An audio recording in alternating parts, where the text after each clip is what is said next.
If I want to stop my behavioral addiction on my own, what should be my first step?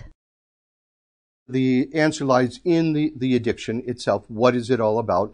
And like we've spoken about before, the first thing I would recommend is without shame, without blame, without, putting yourself down, stand back, get out a spreadsheet or a piece of graph paper and start to just graph how often and the frequency you engage in this particular behavior.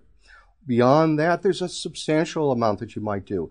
That is, figure out what times do you typically engage in the behavior. If you look at an addict, generally speaking, they engage in their destructive behavior in a sort of in a slice of hours. Let's say 5 to 7 or early in the morning or something like that.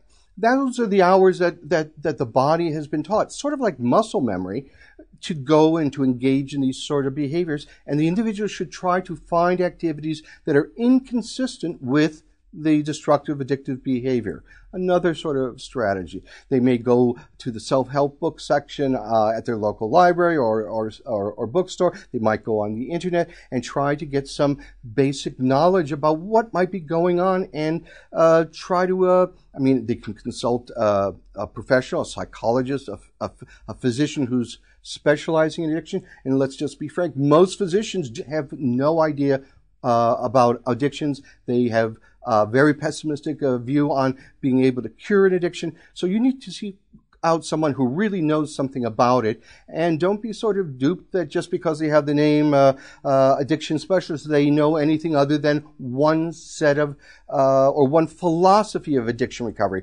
An addiction specialist may only know 12-step recovery. Another addiction specialist, like myself, only knows cognitive behavioral methods. So you want to shop around, if that's how far you go, and look for methods that make sense to you, that you think you can integrate into your lifestyle, that your family can accept, and that you could hold on to well past the sort of the action stage when you're actually doing something. This is a lifetime evolution you have to conceptualize. This is not a little sprint that you're just going to do a few little things here different. This is sort of a reformatting of what I do this hour, that minute, when this happens, and it's a way of coping in a much broader sense than you might expect, much broader than just the addiction itself.